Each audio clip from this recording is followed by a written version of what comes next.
Assalamualaikum warahmatullahi wabarakatuh. Salam sejahtera bagi kita semua. Sebelumnya perkenalkan, nama saya Afrizal Nehemia Toskani. Saya adalah dosen program studi Sistem Informasi Fakultas Ilmu Komputer Universitas Dinamika Bangsa. Baiklah, pada kesempatan kali ini saya akan memaparkan mata kuliah yang saya ampu, yaitu pemrograman web. Pemaparan ini ditujukan untuk unjuk kerja bukti pelaksanaan Tridharma Perguruan Tinggi bidang pengajaran. Jadi sebelum kita menyaksikan video untuk pengajarannya, saya akan menjelaskan atau mendeskripsikan mata kuliah yang saya akan jelaskan nanti, yaitu pemrograman web ini bertujuan untuk mahasiswa dapat memahami teknik-teknik dalam pembuatan website yang dinamis menggunakan script HTML, JavaScript, serta PHP, dan juga ada CSS, di mana mahasiswa dituntut untuk dapat membangun sebuah aplikasi web yang dinamis yang dapat mengelola database. Nah, web ini mungkin bukan hal yang baru, di mana web ini sudah kita gunakan dalam kehidupan kita sehari-hari. Jadi untuk pengajaran web saat ini mungkin akan lebih mudah dalam melakukan penyampaiannya, di mana mahasiswa itu sudah banyak yang mengetahui, namun mungkin masih belum memiliki skill-skill untuk pembuatan websitenya. Maka dari itu capaian dari mata kuliah ini yaitu mahasiswa itu mampu menguasai script yang saya sebutkan tadi, yaitu seperti HTML, kemudian JavaScript, CSS, dan PHP. Nah, kemudian juga mahasiswa ini dapat membangun sebuah aplikasi web yang dinamis, yang nantinya bisa dipublish ya menggunakan hosting, sehingga bisa diakses oleh semua orang. Dalam pengajarannya nanti, metode pembelajaran yang digunakan yaitu ada diskusi. Ya, diskusi ini dibagi menjadi dua, ada yang melalui tatap muka dan ada juga yang daring. Karena di kampus saya saat ini menerapkan sistem hybrid, jadi di mana mahasiswa bisa tatap muka, namun terbatas mahasiswanya, hanya 50%. Nah, nanti yang akan saya tampilkan yaitu video pengajaran saya dalam bentuk yang tatap muka.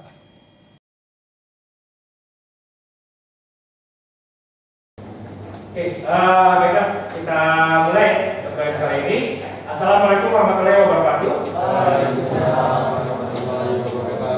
Oke, sebelum saya minta izin ya untuk membuka masker saya, namun kalian tetap dipasang maskernya ya. Kita juga untuk prokes ini kan sudah cukup ya, di atas 1 meter.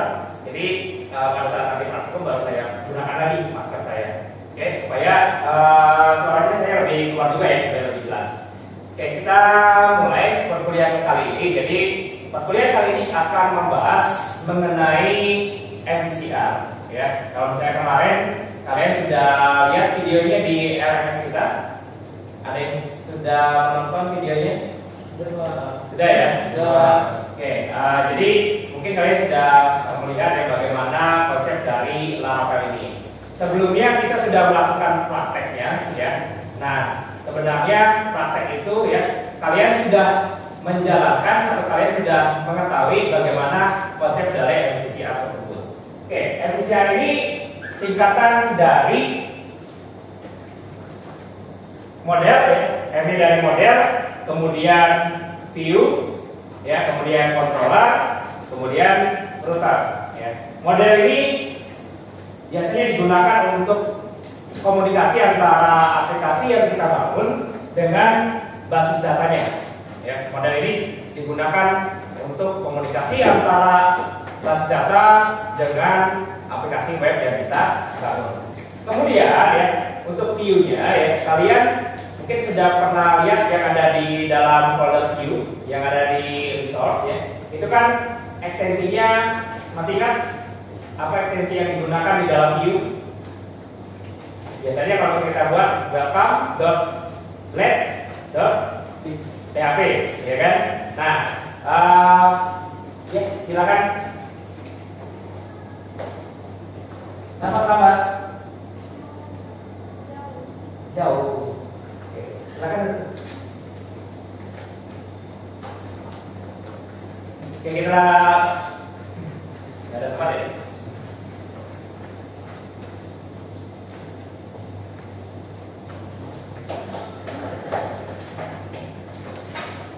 Oke, kita lanjutkan lagi.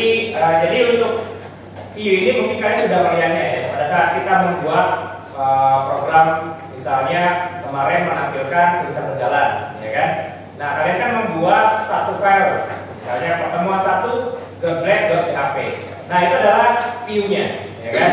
Saya sudah sampaikan di awal perkuliahan bahwa view ini kita menggunakan bahasa pemrograman HTML. Oke, jadi bahasa pemrograman HTML ya, ini akan diproses oleh browsernya ya. Jadi coding-coding tersebut akan diproses oleh browsernya, kemudian akan menjadi sebuah tampilan yang kalian lihat di browser seperti Mozilla ya, kemudian ada di Chrome ya, dan kemudian yang menggunakan Mac mungkin ada Safari. Nah, itu adalah renderingnya. Jadi yang merender kode-kode tersebut ya, merubahnya, misalnya kalian buat table ya kan, kemudian berubahlah menjadi table ya, kemudian kalian setting tabelnya ada bordernya, maka tabelnya tersebut nanti ada sisi ini ya, ada border-bordernya, ada garis-garisnya ya.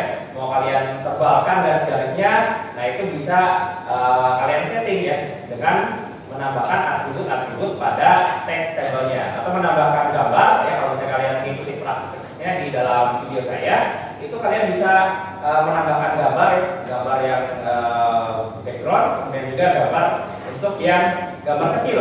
Nah, itu bisa dilakukan, semuanya ada di view. Nah, di dalam view ini juga selain ada HTML, ada bahasa pemrograman yaitu JavaScript. Ada yang masih ingat nggak? JavaScript itu untuk apa? Ya, JavaScript memang kita belum masuk situ ya. Saya katakan bahwa JavaScript di dalam pemrograman web ini itu sangat banyak bahasa pemrogramannya, ya kan? Nah, JavaScript ini fungsinya sebagai ini ya. Jadi membuat website kita ini menjadi lebih interaktif. Kalau misalnya kalian gunakan JavaScript di dalam HTML ya, misalnya pada saat kalian klik, misalnya muncullah efek-efek animasi ya, yang menandakan bahwa button itu sudah diklik. Misalnya seperti ada bayangan di belakangnya ya, kemudian mungkin ada sedikit glowing ya, ada nyala-nyala sedikit ya kan. Kemudian banyak lagi ya, misalnya pada saat kita arahkan mouse-nya ke dalam misalnya sisi samping, nanti ada menu samping yang keluar. Nah, itu adalah website yang interaktif, dan itu bisa ditambahkan ya JavaScript untuk membuat websitenya menjadi lebih interaktif ya dengan usernya, jadi penggunanya.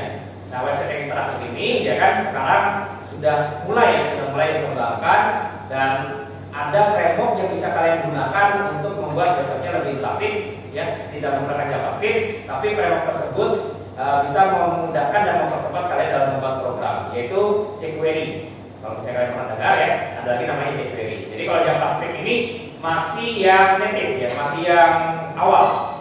Nah, seperti contohnya kayak Laravel ya, ini program dasarnya adalah PHP. Nah, kemudian dibuatlah perangkat namanya Laravel, ya kan? Sehingga tempat-tempatnya itu menjadi lebih tertata ya. Kalau misalnya kita menggunakan Laravel, model yang kita tempatkan di model ya yang berhubungan dengan database. Kemudian yang HTML kita tempatkan di view ya. Kemudian untuk logika dari programnya kita tempatkan di controller ya, seperti perhitungan, misalnya penambahan, pengalian ya, pembagian, aritmatika atau menggunakan logika AND, OR. Karena sebelumnya kalian sudah belajar ya, belajar algoritma dan pemrograman atau dasar pemrograman.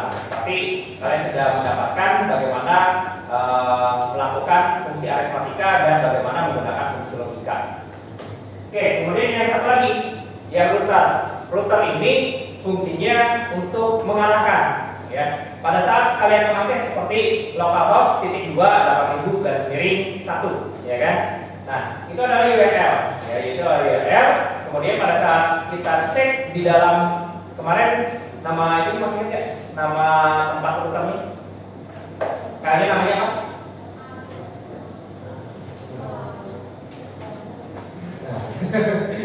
Dah ya, dah amnesia lagi. Oke, nama operasinya ada di web.php, ya kan? Yang kita copy itu root, ya. Kemudian kalian kopikan, kemudian tambahkan garis miring 1, ya kan? Nah, itu fungsinya untuk mengarahkan. Jadi pada saat kita mengakses localhost /2 8000 garis miring 1, ya. Nah, di situ ada settingannya mengarahkan ke view yang mana, ya kan? Biasanya kemarin kita arahkan ke dalam view pertemuan 1.web.php. Lalu muncullah view tersebut. Nah, itu adalah routernya. Mungkin kalau dari deskripsi ini kalian sulit memahaminya, ya. Ini adalah ilustrasinya, ilustrasi dari model yang kita gunakan, MCR. Jadi cara kerjanya bisa kita lihat di depan ini, ya.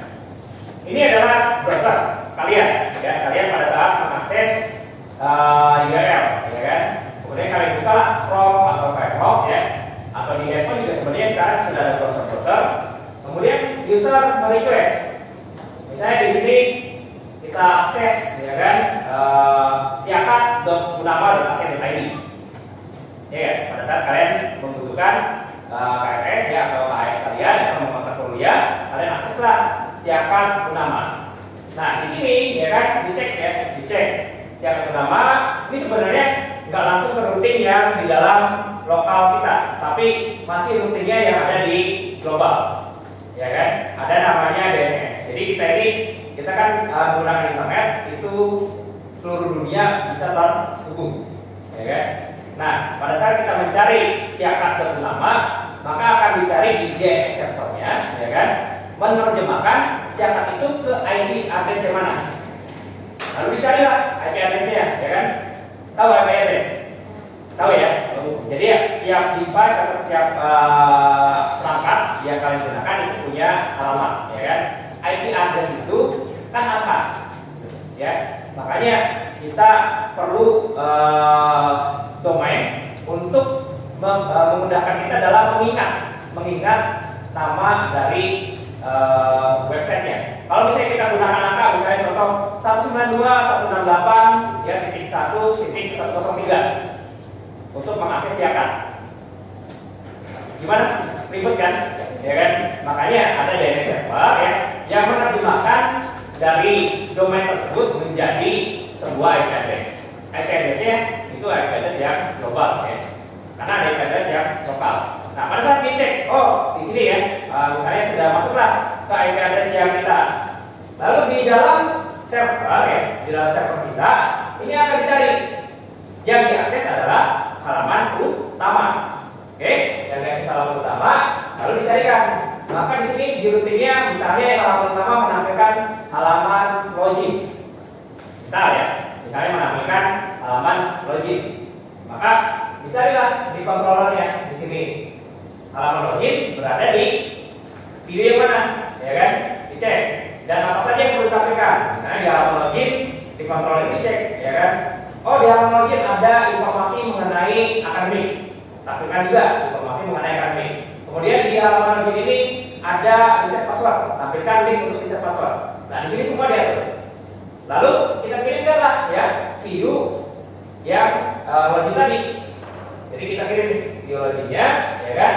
Nah, pada saat kita kirim geologinya, maka akan tampilan halaman login di user. Oke, setelah tampil login, apa yang kalian lakukan? Memasukkan, disiapkan itu apa yang dimasukkan? Apa? NIM ya, NIM dan password. Kalau nggak passwordnya aja nggak mungkin bisa masukkan. Kita nggak tahu siapa masukkannya. Nah, pada saat kita masukkan NIM, password, dicari lagi nih. Pada saat kita klik tombol login, ya kan dicari login ini, ya kan? Di situ misalnya garis miring proses login, ya kan? Dicari di sini menggunakan controller untuk proses login. Nah, di dalam controller tersebut apa yang dilakukan biasanya pada saat login? Diperiksa, ya kan? Diperiksa NIM-nya. Nah, yang tadinya langsung ke view ya, kalau misalnya prosesnya itu memeriksa ke basis data, maka yang digunakan adalah model. Nah, dicek modelnya yang berhubungan dengan tabel user, tabel pengguna atau tabel mahasiswa. Diceklah ya tabelnya, NIM sekian ya dan password sekian, ini namanya misalnya Budi, ya kan, sudah ada nih. Kemudian dikirim lagi, makanya ini dua alat ya, di sini ada dua alat. Jadi dia akses ke basis data, kemudian dikirim lagi ke controller ya. Di dalam controller itu menjadi sebuah variabel ya, dan setelah menjadi variabel ini akan dikirimkan. Yang dikirimkan ke dalam view adalah data diri kalian. Jadi pada saat kalian login, apa yang muncul? Dashboard. Ya, dashboard. Kemudian ada nama kalian ya. Nah, ada nama kalian, kemudian ada misalnya ada grafik ya, grafik PK kalian. Naik terus nggak? Terus. Yang lain ada lagu ya, ada lagu untuk naik turun gitu kan, atau stagnan ya kan, gitu aja gitu kan. Oke, yang berbeda nanti perkuliahan dengan saya dan kuliahnya bagus ya. Oke, nanti pada saat muncullah di browser kita. Nah, itulah ya prosesnya. Jadi cukup panjang prosesnya, tapi kita kan pada saat akses nggak terasa, ya kan? Nggak terasa, ya kan? Karena komputer itu sangat cepat sekali prosesnya, sehingga kita tidak bisa ya dengan kasat mata melihat prosesnya, ya. Dan itu berjalan di dalam mesin ya, di dalam mesin dengan bahasa digital. Ya, bahasa digital ini 1 dan 0 di dalamnya, ya kan? Dan kecepatannya itu sangat luar biasa. Nah, makanya ya penguasaan dari mata kuliah ini itu saya sudah sampaikan ya di awal bahwa ini penting sekali, ya kan? Karena dengan teknologi ini, ya kan, mungkin kalian kedepannya bisa membuat program-program yang akan membantu masyarakat juga ya, membantu masyarakat, atau mungkin juga di bisnis kalian sendiri. Misalnya kalian buat ini ya, e-commerce, ya kan? Kemudian kalian buat yang kemarin ada saya kasih itu juga laundry online mungkin ya, atau mungkin kalian juga bisa buat misalnya untuk belanja online yang mungkin sekarang sudah banyak, tapi kalian mungkin bisa menawarkan hal-hal yang lebih lagi ya dibandingkan e-commerce atau tempat belanja online yang ada, ya kan. Nah, jadi untuk mengarah ke situ kan nggak bisa tiba-tiba kan langsung bisa membuat program, pasti ada alurnya, ada prosesnya, ya kan. Kalian harus belajar dulu bagaimana membuat program tersebut, ya kan. Ya, kelas ini kemarin sudah membuat login belum? Sudah ya? Sudah kan? Nah, sudah. Mungkin ada sebagian yang belum hadir kemarin ya. Jadi untuk login ini, ya kan, itu bisa di-generate langsung oleh Laravel. Jadi nggak perlu kalian buat codingnya dari awal. Karena proses login kan sebenarnya itu adalah proses yang paling lumrah ya, yang sering digunakan pada sebuah sistem. Ya, di mana sistem ini pasti ada yang harus dipastikan, ya tidak semuanya di publik, kecuali website yang kita bangun adalah website untuk informasi seperti website Purnama yang utama itu ya. Misalnya kita menampilkan data prodi dan sebagainya, itu menggunakan website yang publik. Ya. Tapi kalau misalnya kalian buat sistem informasi ya, seperti sistem informasi akademik, ya prosesnya harus seperti ini, ya kan? Kalian harus berhubungan dengan basis data. Oke.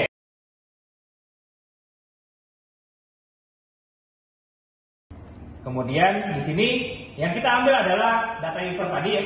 Kita ketik saja user. Kemudian Di sini kita ambil dari model user titik 2.2, kemudian kita ambil semuanya.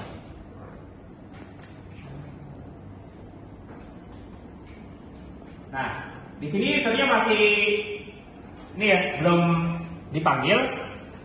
Nah, nanti kita akan panggil modelnya. Jadi bagaimana mengambil atau mengimport modelnya ya, nanti akan ditambahkan di bagian atas setelah kalian mengetikkan sintak ini.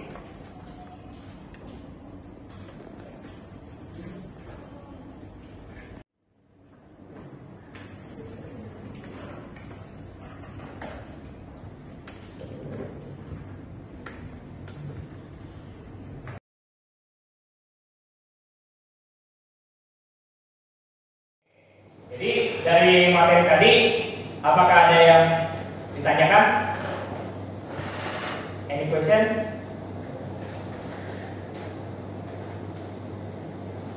Ya. Yeah. TH, TD. Oke. Kalau TH itu table head. Singkatan dari head. Head itu kepala. Kalau TD ini ya, itu data. Table data, singkatan dari table data. Artinya head ini ya, itu akan menjadi kolom. Kalau misalnya kita lihat di sini, kalau kolom perbedaannya adalah dia menjadi lebih tebal ya dibandingkan yang di bawahnya. Jadi kalau misalnya kita buat TD, biasanya dia tidak bold. Kalau misalnya kita buat TK, dia menjadi bold seperti di atas. Sama kita lihat ya, name dan email. Nah, itu perbedaannya.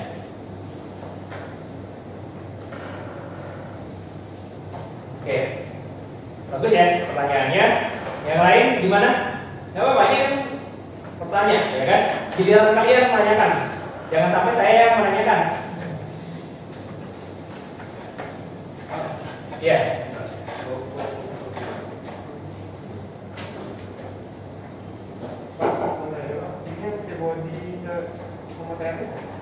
T-body?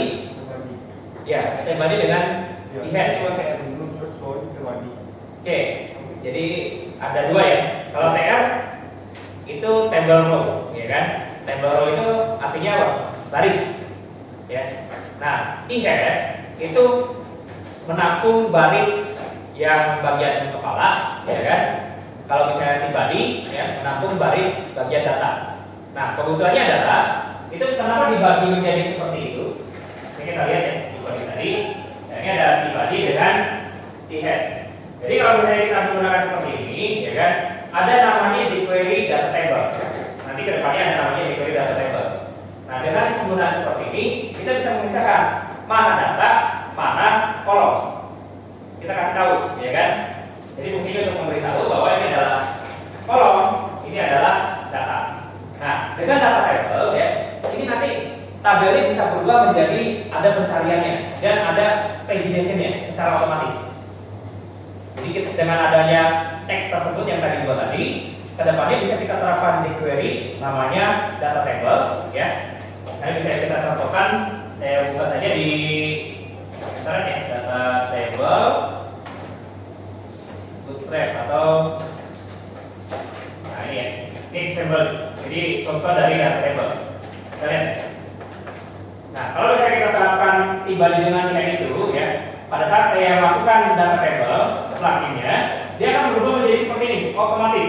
Tidak perlu kita ubah-ubah CSS-nya dan sebagainya. Kelebihannya apa? Bisa kita cari Tokyo, ya. Karena apa? Karena kita sudah pisahkan mana yang data, mana yang kolom. Jadi si data table ini pluginnya akan membaca. Nah, itu fungsi dari T-body dan kolom, ya. Sekarang sudah membuat table yang seperti ini. Oke, bagus ya pertanyaannya. Yang lain?